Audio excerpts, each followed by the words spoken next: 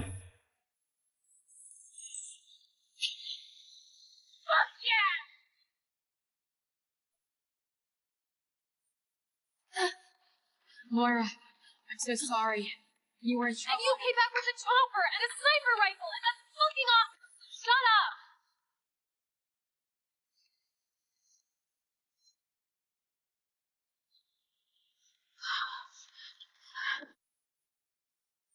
Let me take care of it.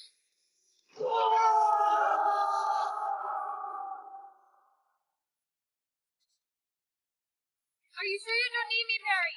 I mean, yeah. I'll always need you. But for now, I have this. the chopper!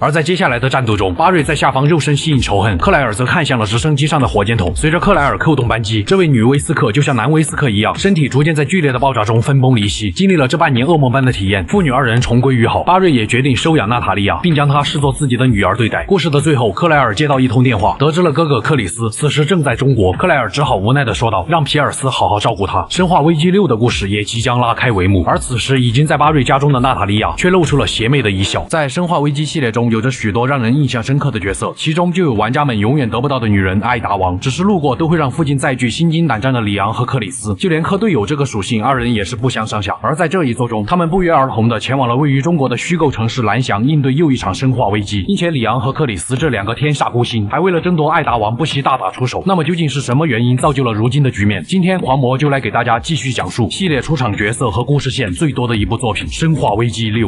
故事的背景发生在2013年左右，距离浣熊市事件也已经过去了10几年。克里斯在阻止了威斯克集体飞升的计划以后，便担任起了 BSAA 北美分部队长，并于2012年年末率领小队成员前往位于东欧的伊东尼亚，对抗那里的叛军所使用的生物兵器。而这一次，他们所要面对的怪物是一种名为 Jevo 的新型生物兵器，具备了高度的智能和战斗力，甚至可以用变异的方式处理肉体所受到的创伤。为了鼓舞士气，克里斯发表战前动员，希望每一位队友都能生还。在听到克里斯的慷慨陈词后，作为2年半练习生的芬恩不由得痛哭流涕。这个 BSAA 传奇人物克里斯在他心目中的形象变得越发高大。对此，克里斯最为器重的小队成员皮尔斯只是摇了摇头，便默不作声地离开了。来到前线，小队立马遭到了前方的猛烈攻势。面对能够靠着变异2次战斗的敌人，以及破坏力惊人的巨型生物兵器，克里斯始终站在队伍的最前线，不断地向前推进。很快，在他们前进的路上，遇到了此时已经成为特工的雪莉。雪莉正是2代中与里昂和克莱尔一起逃离浣熊市的小女孩。因为克里斯和克莱尔的关系，再加上克莱尔经常对雪莉提到这个富有传奇色彩的哥哥，他们很快便认出了互相的身份。这时，皮尔斯发现雪莉的身后竟然有一名敌方的雇佣兵。雪莉连忙解释，因为特殊原因，这名雇佣兵现在受到了美国政府的保护，而这个像小混混一样的雇佣兵名叫杰克。面对危机四伏的战场，他们现在没有时间争论。克里斯接到了新的指令，前去摧毁阻止增援部队降落的高射炮。与此同时，敌人再次出动了巨型生物兵器，雪莉和杰克自然也不会坐视不管。在他们的配合下，很快便处理掉了巨型生物兵器和高射炮。随后，在克里斯的帮助下，雪莉和杰克得以乘坐直升机离开战场。临走前，克里斯询问杰克，他们好像在哪儿见过，可得到的却是杰克不屑的回答：目前还是任务要紧。在目送2人乘坐直升机离开后，克里斯率领小队进入了一处大厅之中，这里充斥着不同形态的人俑，甚至能够隐约看到其中被包裹的人类身影。很快，人俑产生了变异，并且孵化出了战斗力更加可怕的怪物。于是他们向总部汇报了这里的情况。在一间散落着注射器的房间，克里斯发现了这种导致人类变成人俑，并迅速孵化成怪物的病毒，名叫 C 病毒。而这时，一身蓝衣打扮的艾达王走了出来，并声称自己是被高薪诱骗到这里的普通人。艾达甚至提到了，正是一个名叫新保护伞的组织在帮助叛军作战。但克里斯并不认识艾达，对他这个突然冒出的女人警惕万分。于是克里斯让手下的练习生芬恩负责保护和盯紧艾达。就在他们离开的时候，蓝衣艾达却不见了踪影。当小队意识到这个问题的时候，已经晚了。艾达启动了机关，将克里斯和小队强行隔开，并投掷了一枚装有 C 病毒的炸弹。随着其中的针头喷射而出，包括练习生在内的小队成员全部被针头击中。只是短短几秒钟的时间，队员们就在痛苦和绝望中化为了人俑。只有克里斯和他最为器重的皮尔斯幸免于难。然而芬恩却在人俑破裂后变成了怪物，向着2人冲了上来。于心不忍的克里斯未能及时开枪，导致他在练习生的攻击下头部遭到了重创。这段悲惨遭遇使得克里斯患上了创伤失忆症，并且变得极度消沉。时间很快来到了半年后，皮尔斯在东欧的一个酒吧找到了因为醉酒和人动手的克里斯。随后皮尔斯不断用曾经的回忆刺激他，克里斯也终于回想起了自己曾是 BSAA 的一员，于是便答应了皮尔斯前往蓝翔市执行任务，希望在过程中找回更多自己丧失的记忆。在克里斯到达蓝翔市后，便开始了一边镇压生物兵器的袭击，一边前往目标大厦营救被绑架的联合国工作人员。在他们成功的将人质救出后，总部也对大厦进行了轰炸。就在这时，残骸中出现的人俑让克里斯回忆起了练习生死前的样子，他失去的记忆也随之恢复，对艾达的恨意也上升到了顶点。皮尔斯告诉他，蓝衣艾达正是新保护伞的首领，并且此时他也正在蓝翔市。怀着复仇的决心，克里斯率领小队开始搜寻艾达的踪迹。前进的路上，他们意外发现了雪莉和杰克正被生物兵器包围，来不及细想他们为什么会出现在这里。在迅速帮他们化解了危机以后，克里斯带带着小队继续寻找艾达，一路上许多队友不幸丧命，但被愤怒蒙蔽了双眼的克里斯却依旧不管不顾。虽然他们找到了蓝衣艾达，但最后一名队友也被他注射了 C 病毒，并在一顿嘲讽克里斯后离去。这一行为导致克里斯被彻底激怒，不管皮尔斯如何劝导他冷静都无济于事，二人只能不管不顾的再次追了上去。途中他们遭遇了蓝衣艾达设下的各种陷阱，最后终于在一个墙角堵住了他。千钧一发之际，一个身影出现并与克里斯展开了肉搏，二人打得难分胜负，最后互相掏枪才认出了对方的身份。原来这个人正是里昂。两个生化危机系列的天煞孤星也完成了第一次碰面。里昂告诉克里斯，艾达是这场生化袭击的重要证人，真正的幕后黑手其实是美国总统辅佐官西蒙斯。但蓝衣艾达杀死克里斯队友也是事实，并且他还是新保护伞的首领。面对克里斯愤怒的质疑，里昂依旧坚定自己保护艾达的立场。谁让这个女人亲过自己呢？然而就在双方对峙的时候，蓝衣艾达却扔出了一颗闪光弹，趁这个机会迅速逃走。但因为里昂还需要追捕西蒙斯，他只能拦下克里斯，希望他能够做出正确的决定，不要掺杂过多的个人感情。明白了里昂的意思，克里斯也从愤怒中冷静了下来，决定抓捕艾达，将他绳之以法。于是立马和皮尔斯驾驶吉普车继续向着艾达追去。他们一路上死死地咬住了艾达的屁股，不让这个女人摆脱自己。最后他们更是狂飙到了港口，径直冲到了停靠在港口的航空母舰之中。可就在航母的内部，他们发现这娘们儿竟然还有空换了一身同款的红色衣服。来不及细想，他们径直杀到了航母的高处。可在发现艾达以后，她的服装竟然又变成了蓝色。克里斯则管不了这么多，只要长得好看就行。见克里斯追了上来，蓝衣艾达再次用克里斯死去的队友试图挑衅。虽然愤怒，但克里斯还是保持着理智，只是一枪打掉了他手里的武器，奉劝他乖乖站好接受逮捕。但蓝衣艾达却说出了一个可怕的计划。此时海岸附近的航空母舰已经准备发射搭载 C 病毒的导弹，浣熊市的惨剧也将再次上演，并且这一次的规模将会是全世界。话音刚落，一架直升机突然出现，直接一枪击中了艾达的胸口，最后艾达就这样从高处跌下，重重的摔在了甲板之上。皮尔斯则在艾达留下的手提箱中发现了一只装有 C 病毒的注射器，而其中的另外2只已经不见了踪影。在明白了敌人真正的目的是对全球发动病毒袭击后，克里斯也顾不了到底是谁杀了艾达，当即带着皮尔斯坐上了战斗机，向着海上搭载 C 病毒导弹的航空母舰疾驶而去。不愧是 PSAA 传奇人物，仅凭一架战斗机就摧毁了航母上所有的防御设施，但终究还是晚了一步，导弹被成功发射，向着蓝翔市径直飞去。在飞行的途中，导弹内部的程序被一层层的启动，伴随导弹在城市的中心爆炸，大量的 C 病毒扩散开来，将城市内的居民和建筑全部覆盖。空气中充斥着携带病毒的烟雾，被感染的人类冲进了建筑物内，向着幸存的居民发动了袭击。整个蓝翔市刹那间宛如一片地狱，浣熊市的景象再次上演。而在战斗机上的克里斯与在城市内幸存下来的里昂取得了联系，两人由此展开了一段只属于天煞孤星的对话。里昂希望克里斯能够前去海底油田营救雪莉和杰克，而那个痞里痞气的雇佣兵杰克正是克里斯曾经的老对手威斯科的儿子，并且杰克身上拥有 C 病毒的抗体，是能够拯救世界的关键。闻听此言，克里斯也告诉了里昂蓝衣艾达死去的事实。得知这个消息后，里昂眼中的光似乎消失了一瞬间，但他还是在片刻失神后依旧不忘自己的使命。随即克里斯调转航线，一路抵达了雪莉和杰克所在的海上设施。他们杀进了设施的内部，并在其中成功的与二人会合，可能是唤起了心中的回忆。克里斯在杰克身上看到了威斯科的影子，甚至爽快地承认威斯科就是他所杀。听到这句话，杰克立马用枪指向克里斯。对此，雪莉也表示很无奈，他爹威廉死在了克里斯妹妹克莱尔的手上，他都没说啥。克里斯只觉得杰克有向他复仇的权利，但必须在复仇后活下去，用他体内的 C 病毒抗体拯救世界。好在杰克并不像他父亲一样，他选择了暂时放下私人恩怨，一起逃出这里再说。然而就在他们的上方，一只巨大无比的茧已经成功孵化出了一头名为混沌的怪物。原来连 C 病毒导弹都只是个幌子，蓝衣艾达真正的目的是想释放这头怪物，只需要短短几天，混沌就能把病毒散播到世界的每一个角落。为了能够确保雪莉和杰克的安全，克里斯二人决定留下来阻挡混沌。但不幸的是，在与混沌的战斗过程中，皮尔斯为了保护克里斯，手臂被钢筋刺穿。见队长再次陷入生命危险，皮尔斯强忍痛苦，向着前方的 C 病毒缓缓地爬去。正是他在艾达手提箱里捡到的 C 病毒。皮尔斯没有犹豫，将 C 病毒全部注射进了自己的手臂之上，手臂瞬间开始变异。他努力地保持着理智，并且心中只有一个信念，那就是一定要保全克里斯的性命。在获得了变异所带来的强大力量下，二人终于将混沌打败。克里斯不断鼓舞即将倒下的皮尔斯，并搀扶着他来到了逃生舱外。但皮尔斯心里明白，他知道自己命不久矣。就在即将登上逃生舱的前一刻，他一把将克里斯推了进去。或许这也是他能够为队长做的最后一件事了吧。随着逃生舱的启动，海下设施中只剩下了皮尔斯孤独的身影。这时混沌却再一次向着逃生舱冲了上来，但他却忘了还有皮尔斯这个阻碍。伴随着最后一阵强大无比的电压，混沌缓缓地沉入了深海之中。最终逃出升天的克里斯手中只剩下了一枚 BSAA 的勋章。克里斯也会带着皮尔斯的意志，不再自暴自弃，而是做好充足的准备，迎接新的任务。接下来我们将时间调回克里斯在伊东尼亚执行任务那天，去看看雪莉和杰克在这期间经历了什么。在杰克协助叛军作战的期间，他和叛军都注射了蓝衣艾达提供的 C 病毒，因为其免疫体质，他能够在叛军变成怪物以后还能悠哉地吃着苹果。这时已经成为特工的雪莉找上了他，声称杰克体内的抗体是拯救世世界的关键。杰克作为一名雇佣兵，觉得只要能够开出高价，他拯不拯救世界都无所谓。于是杰克与雪莉达成了5000万美金购买其血液的协议，二人暂时合作逃离战场。然而就在他们前进的路上，却遭遇到了一只名为追捕者的强大怪物，稍不留神就会被怪物残忍对待。幸运的是，他们在战场上遇到了正在执行任务的克里斯，随后他们便在克里斯的安排下登上了离开伊东尼亚的直升机。雪莉也成功的联系到了上司，上司也表示愿意接受5000万美金的价码。还没来得及高兴，追捕者再次追了上来。看来这个怪物真的是不达目的誓不罢休。在追捕者的攻击下，直升飞机彻底失控，二人只能赶在爆炸之前拿上降落伞逃离。可由于降落伞被螺旋桨撕碎，他们掉落在了雪地之上。再次醒来的时候，飞机的残骸碎片已经插入了雪莉的背部。在雪莉的恳求下，杰克只能帮她拔出了碎片。出人意料的是，雪莉的伤口竟然以肉眼可见的速度痊愈了。见到这一幕，杰克认为研究雪莉更有益于全世界。雪莉则说道自己早就被研究过了。随后他们在飞机残骸附近找回了与杰克相关的资料，并来到一间小屋中休息。屋外大雪纷飞，两个年轻人难免有些边界感，场面一度非常尴尬。为了缓和气氛，杰克问起了雪莉的身世。原来雪莉在2代中被父亲威廉注射了鸡病毒后，虽然靠着疫苗活了下来，但部分病毒也已经适应了他的身体，这才拥有了惊人的再生能力。就在气氛逐渐暧昧的时候，杰克却突然一把推倒了雪莉。原来是大批的敌人追了上来，看来一定还有其他人在打杰克的主意。由于战斗引发了雪崩，他们当即坐上雪地摩托，向着山下迅速逃离。一波未平，一波又起。当他们逃到雪山下的洞窟以后，追捕者又对他们展开了不死不休的追击。好不容易甩开追捕者，来到洞窟外，大批的生物兵器拦住了他们的去路，导致追捕者将他们打翻在地。而蓝衣艾达也在此时走了出来，并且对杰克说出了他正是威斯科的儿子。在此之前，杰克以为他的父亲只是一个抛弃妻子的小流氓而已。一转眼，时间来到了半年后，也就是克里斯前往蓝翔市执行任务的当天。此时的杰克和雪莉正位于蓝翔市的实验室中，新保护伞公司一直在对他们进行研究。终于在这一天，杰克找到了逃脱机会，二人相继逃到了换衣间，准备拿回自己的衣物。这一下，年轻人的边界感被打破了。在换衣服的时候，杰克忍不住瞅了一眼，确认了一下雪莉身上的伤势真的痊愈了。在这半年的时间里，杰克通过工作人员的口中得知了父亲的光荣事迹，他也将自己变成如今这副模样归结到了父亲的身上。但雪莉只觉得现在的杰克需要找到自己活着的信念。拿回武器后，二人向着实验室外杀了出去，并与总部取得了联系。在确定了集合地点后，他们一路向着蓝翔市的中心赶去。不过途中他们还是因为敌人的阻挠导致翻车，好在他们碰上了正在追击蓝衣艾达的克里斯。在克里斯的帮助下，二人成功脱险，并在这里遇见了刚刚到达蓝翔市的里昂。在得知了雪莉已经成为特工，并且正在执行任务，里昂表示很欣慰。但就在里昂说出自己正在追捕总统辅佐官西蒙斯以后，雪莉顿时惊讶不已，因为这个西蒙斯正是他的顶头上司，也是西蒙斯下令让雪莉将杰克带回去的。听到这个消息的里昂情绪有些激动，但杰克却一把推开了里昂，眼中充满了杀意。雪莉见状当即解释了里昂和他的关系，杰克也意识到原来是岳父大人，那没事了。就在此时，追捕者再次出现，并对一行人发动了偷袭。关键时刻，杰克抢在里昂之前护住了雪莉。里昂见状也露出了属于老父亲般慈祥的微笑。就在他们与追捕者的战斗中，双方再次被隔开。出于对里昂的绝对信任，雪莉还是将自己与西蒙斯会合的地点告诉了里昂。随后他们再次出发，遭遇了各种生物兵器的袭击。奇怪的是，在途中，雪莉即将遭到生命危险的时候，一抹红色的身影将她送到了杰克的怀里。这个神秘人似乎在暗中帮助他们。终于他们来到了会合地点，可里昂和他的新搭档此时已经先一步赶到。见状，雪莉赶紧冲了出来，立马质问起了西蒙斯是否跟这次蓝翔市生化袭击有关。西蒙斯见状也说出了实情，原来美国总统打算将浣熊市事件背后的真相公之于众，以此联合世界各国共同断绝生化病毒的威胁。然而西蒙斯和其背后的家族自然不会同意，他们为了美国的长远利益以及所谓世界的安定秩序，所以害死了美国总统。里昂来此的目的也正是为了这个。既然撕破了脸，他们当即对4人发动了攻击。事已至此，雪莉便将可以阻止 C 病毒扩散的资料交给了里昂。随后里昂掩护了他们离开，但雪莉和杰克终究没能逃出敌人的包围。当二人再次醒来以后，已经身处海底油田之中。他们竭尽所能地向着设施外逃去，并遇见了在里昂的通知下前来营救二人的克里斯。之后便是克里斯留下断后，雪莉二人则继续向着前方逃去。经过了一路的相处，杰克也下定了决心，要证明自己和父亲威斯克不同。无论如何，他们也要逃出这里，只有这样才能拯救世界。然而追捕者却依旧不依不饶地追了上来，他们也决定在这里做个了断。在经过了一段惊心动魄的战斗过后，杰克以男人之间的决斗方式，狠狠的一拳将追捕者打入了岩浆之中。本以为可以就这样顺利的离开，没想到追捕者竟然再次追了上来。但这个对他们锲而不舍的怪物也已经到了强弩之末。他们捡起旁边掉落的手枪，一枪把这头烦人的怪物送入了火海之中。没有了阻碍，雪莉和杰克互相依靠在一起，在他们身后升腾的火焰似乎也显得不再重要了。在二人逃出升天以后，他们采集了杰克的血液还有相关的资料， C 病毒引起的事态也逐渐落幕。而杰克也看在雪莉的面子上，将之前说好的5000万美元打了骨折，只收取了50美元作为报酬。而他也戴上了墨镜，向着远方的公路疾驰而去。接下来我们再回过头讲述里昂和艾达王的故事线，看看艾达是否真的是新保护伞的首领。时间来到克里斯到达蓝翔市的3天前，位于北大西洋的深海之中，艾达进入了一艘潜水艇内。他来此的目的正是因为那个设计杀害总统的西蒙斯。声称这里有着关于艾达的重要情报。在好奇心的驱使下，他也不管西蒙斯这个追求者是否会对自己怎么样，便悠哉悠哉地进入了潜水艇内。通过在潜艇内的线索，艾达意外发现有人半年前曾派遣他前往伊东尼亚，确认杰克是否能够免疫 C 病毒，并协助雪莉和杰克逃出那里。但艾达却并不知道自己曾接过这个任务，甚至种种迹象表明，似乎已经有人替他完成了任务，并且在艾达准备离开的时候，西蒙斯再次联系了他，声称艾达会以新保护伞首领的身份发动一场世界规模的生化袭击。虽然艾达并不想参与此事，但他也不会任由自己成为替罪羊。于是艾达准备前往美国高像市的教堂，因为在教堂的地下正是西蒙斯的研究所。果然，在2天后 ，C 病毒在高像市扩散，就连总统也遭到感染，变异成了丧尸。而作为总统保镖的里昂只能含泪将老板击毙。此时，与里昂一同幸存下来的特工海莲娜声称高像市大教堂有着关于这次病毒扩散的线索。同时，哈尼根也联系上了里昂，在汇报了总统的死讯，并确认了海莲娜特工的身份以后，他们在哈尼根的协助下，准备前往高像市调查造成这一切的幕后黑手。随后，他们坐上警车，一路向着教堂驶去，但没开一会儿便翻车了。里昂和海莲娜只能通过下水道继续前进，漆黑的下水道难免会有些接触。海莲娜看着里昂成熟帅气的脸庞，一时间有些恍惚，好不容易缓过神，二人连忙穿过下水道，来到了宛如人间地狱的街道之上。眼前的景象让里昂不禁有种梦回浣熊市的感觉。在前进的路上，里昂引爆了加油站的汽油，救下了几名生还者。可灾难面前，人性展现的淋漓尽致。同行的一个靓仔夺走了女友手中的武器，还没逃出去多远，便投入了丧尸的怀抱。里昂只能与众人坐上前来接应的巴士，逃离这个人间地狱。在巴士上，里昂通过哈尼根得知了这起事件是新保护伞所为，并且一位高官正在迫切想要打听里昂的消息，而这名高官正是西蒙斯。奈何里昂天生做不了载具，巴士很快便再次翻车，并直接滚下了悬崖。至此，除了里昂和海莲娜，车上的生还者没有一个生还，就连里昂都忍不住吐槽，这些人逃过了感染，却没能逃过车祸。随后，二人穿过一片墓地，终于进入了教堂之内，这里都是幸存的平民。里昂现在可没空照顾这些人的感受，他们很快便找到了通往地下室的入口，但不幸的是，从地下入口中出现了名为美人兽的感染者。一瞬间，他身上的气孔喷射出了大量的病毒，导致了教堂内的幸存者没有一个幸存下来。无奈之下，里昂只能解决了美人兽。随即，他们来到了地下的研究所内，并在这里发现了一个写着艾达王名字的录像。里昂只觉得什么艾达王他没见过，于是当即播放了录像。在录像里的人影中，赫然出现了一个和艾达一模一样的女人。里昂也意识到了这盘录像带他没看过。二人再次前进，终于在研究所的深处发现了一个躺在那里的女人。这个人正是海莲娜的妹妹黛博拉。她让里昂前来的目的，也正是为了救自己的妹妹。里昂还没有多做询问，黛博拉体内的病毒开始发作，并将她化为了人俑。这时，一支弩箭射中了变异后的黛博拉，而弩箭的主人正是前来调查西蒙斯研究所的艾达王。里昂本想询问艾达究竟是怎么回事，可黛博拉此时也完成了变异，三人只能对她发动了攻击。在激烈的战斗过后，黛博拉跌入到了深渊之中。看着心爱的妹妹遭遇这种痛苦，海莲娜发誓要让西蒙斯血债血偿，因为这是西蒙斯为了不让总统说出浣熊市背后的真相，从而破坏美国主导世界的格局，所以绑架了他的妹妹黛博拉，并以此来要挟海莲娜帮助他越过总统的安保系统，这才导致了总统被病毒感染。这时汉尼根联系上了里昂，没料到西蒙斯竟然将总统被害的罪名嫁祸到了他们的身上。为了让西蒙斯付出代价，二人与艾达王分别，并一路逃出了高像市。就如同浣熊市一般，在西蒙斯的授意下，高像市也迎来了和平的一天。再次与哈尼根联系上以后，里昂得知西蒙斯已经乘坐飞机前往了蓝翔市。为了找到足够证明清白的证据，哈尼根帮忙伪造了二人死亡的消息，他们则立即向着蓝翔市赶去。而与里昂分别的艾达王则开始了继续探索研究所，并且发现了里昂之前看过的那盘录像。在看到其中的内容以后，艾达也明白了事情的真相，原来西蒙斯曾与艾达有过合作，自那之后西蒙斯就病态地爱上了他。可在浣熊市事件中，艾达不满西蒙斯使用核弹，便拉黑了西蒙斯。于是西蒙斯试图利用 C 病毒创造另一个艾达王。经过了上万次失败后，西蒙斯利用手下一个名叫卡拉的女人，并欺骗她成为了实验体。卡拉也因此变成了艾达的模样，并将自己也当成了真正的艾达王。之前克里斯看到的蓝衣艾达也正是卡拉，但随着时间的流逝，深爱着西蒙斯的卡拉意识到自己只不过是艾达王的替代品而已。由于卡拉本身的记忆，再加上艾达王的身体，导致他对西蒙斯产生了强烈的恨意。于是卡拉以蓝衣艾达的身份创建了新保护伞公司，试图通过毁灭世界，毁掉西蒙斯和其家族极力维护的稳定秩序。他甚至还以西蒙斯的身份将艾达牵扯进了他所设下的局里，也就是说，一直和艾达联系的其实是卡拉。为了和蓝衣艾达做个了断，艾达王在核爆之前离开了高像市，并先里昂一步来到了蓝翔市。而在里昂这边，他和海莲娜乘坐飞机来到了蓝翔市的上空，不出意外，飞机还是出意外了，驾驶员变成了美人兽，喷薄出了大量的病毒气体。里昂当即打开飞机的货舱想要通风，最终导致了飞机彻底失控。这一幕也被已经到达蓝翔市的艾达王看在了眼里。幸运的是，飞机成功的迫降在了地上，但乘客也都遭了殃。当里昂刚下飞机的时候，也就衔接上了之前遇见雪莉以及认同准女婿的一幕，并在之后的道路上为了蓝衣艾达与克里斯大打出手。虽然此时的里昂也非常诧异艾达为什么换了衣服，但这并不妨碍他保护艾达。在与克里斯分别后，里昂成功找到了西蒙斯。与此同时，雪莉和杰克也赶了过来，西蒙斯也说出了杀死总统的事情。在掩护雪莉二人离开以后，里昂开始了继续追击西蒙斯，但西蒙斯却被人偷袭，导致他他感染了 C 病毒。于是绝望的西蒙斯跌到了列车之上，里昂二人也紧随而至。原来卡拉为了报复西蒙斯，在半年之前将杰克和雪莉抓回以后，通过杰克身上的 C 病毒抗体研制出了强化的 C 病毒，因此帮助他制造出了海底油田的混沌巨兽，并额外制作了3只强化型 C 病毒，一只在克里斯与混沌的决战中被皮尔斯用掉，另一只则已经在西蒙斯体内，而最后一只会在后面讲到。被注射了强化型 C 病毒的西蒙斯也意识到了是卡拉对他的复仇，他当即开始了变异，并对里昂二人发动了攻击。而西蒙斯背后的家族见到这一幕，也将他彻底抛弃。在里昂击退西蒙斯以后，他们也收到了雪莉和杰克被抓到海底油田的消息，并看见 C 病毒导弹在蓝翔市上空爆炸，侥幸逃过一劫后，里昂通知克里斯前去救援，而他们也因此互相伤害了一波。在误以为艾达死亡后，里昂开始了逃离扩散的病毒。令他狂喜的是，艾达并没有死，甚至驾驶着直升机为他开辟前进的道路。那么艾达和卡拉之间是否做出了了断？时间就得回到艾达看见里昂迫降在蓝翔市的时候，他在寻找卡拉，也就是蓝衣艾达的途中，碰巧遇见了身陷险境的雪莉，于是顺带优雅的将其救下。随后他来到了克里斯追击蓝衣艾达的航空母舰上，并在这里亲眼看见了从高处跌下的蓝衣艾达。而狙杀蓝衣艾达的指令也正是西蒙斯所下达。见卡拉如今的下场，艾达不由得说道：“要是他想对西蒙斯复仇的话，大可不必这样极端，完全可以找自己商量。”闻听此言，卡拉睁开了双眼，看似是他临死前的挣扎，实则是他注射了强化型 C 病毒，这也是那最后的一支病毒。在听到了艾达所说的话以后，卡拉没有丝毫领情，而是更加坚定了自己就是真正的艾达王，美得出水那种。但真艾达那种优雅却永不过时。他从容地逃进了航母的内部，并在这里击杀了完全变异的卡拉。随后，艾达王乘上直升机，回到了此时已经被病毒完全侵蚀的蓝翔市，在这里遇到了逃难的里昂和海莲娜，而变异的西蒙斯也在此时追了上来。西蒙斯彻底失去了理智，化身成为一只霸王龙形态的生物兵器。在3人合力将其打倒以后，艾达驾驶直升机向着大厦顶楼飞去，里昂2人则紧随其后。就在艾达开辟顶楼停机坪的时候，意外地炸断了一支避雷针。随后，艾达将直升机停在了顶楼，并留下了一个火箭筒。而他现在要做的就是将蓝衣艾达的痕迹全部抹除。但艾达却发现这个让他不省心的里昂，在坐电梯前往楼顶的途中，再次遭遇了西蒙斯的袭击。于是他主动出现在了西蒙斯的面前，替里昂向上攀爬争取时间。但艾达自己也不慎被击晕。里昂见状根本顾不得自身危险，直接跳上了平台，并将艾达牢牢地护在了身前，让西蒙斯好好的感受了一下什么叫真爱。当艾达再次醒来后，立即便对里昂的情敌展开了惨无人道的殴打。只见里昂再次陷入困境，艾达毫不犹豫抽出了弩箭，狠狠地插到了西蒙斯的腰子上，并带着他跌了下去。艾达则借助钩索跳到了对面的大楼之上。相聚总是短暂的，2人都有着各自的任务，他们也不得不到了分别的时候。在里昂依依不舍的目光下，艾达优雅地转身离去，一路来到了卡拉的实验室。面对这个复制品的一切，艾达扣动了手中的扳机，将实验室内的证据全部销毁。而他也接到了一个新的工作。回到里昂这边，在临别前，艾达告知里昂，在楼顶上有他为心上人准备的礼物。没有丝毫犹豫，里昂带着海莲娜来到了楼顶。西蒙斯却依旧没有彻底死亡，而是变成了一只巨大的苍蝇。面对如此巨大的怪物，里昂捡起了面前的避雷针，将它插进了苍蝇的眼中，天雷瞬间劈在他的头上。里昂得以来到了艾达为他准备的直升机面前，在将祖传火箭筒扛在肩上以后，对着变异后的西蒙斯就是最后一击。而西蒙斯也从高处向着下方跌落，最终变回人形的西蒙斯跌落在了肩背之上。随着西蒙斯和卡拉的死亡，新保护伞公司走向了灭亡。而在直升机上，艾达留下了他专用的彩妆盘，里昂在里面竟然意外发现了艾达为他留下的能够证明西蒙斯罪行的证据。他们也终于成功的逃离了蓝翔市。故事的最后，里昂靠着证据证明了自己的清白，而海莲娜帮助西蒙斯的罪行，也因为调查组经过三思熟虑后，觉得要海莲娜扛下西蒙斯的罪行是不公平的，最终他被宣判无罪。生化危机6的故事也迎来了相对完美的结局。这是生化危机中一位父亲的故事，他不像里昂和克里斯身经百战，也并没有强大的组织施以援手，他有的仅仅只是一瓶洗手液。在救回了失踪的妻子以后，襁褓中的女儿又被人夺走，命运似乎并没有打算让他走出曾经那场噩梦。但这位普通的父亲为了找回女儿，只能强忍内心的不安和恐惧，重新拿起了尘封已久的洗手液，踏入那片可怕且危险的村庄之中。而这位父亲正是洗手液战神伊森·温特斯。今天狂魔就来给大家继续讲述生化系列集大成之作《生化危机8：村庄》。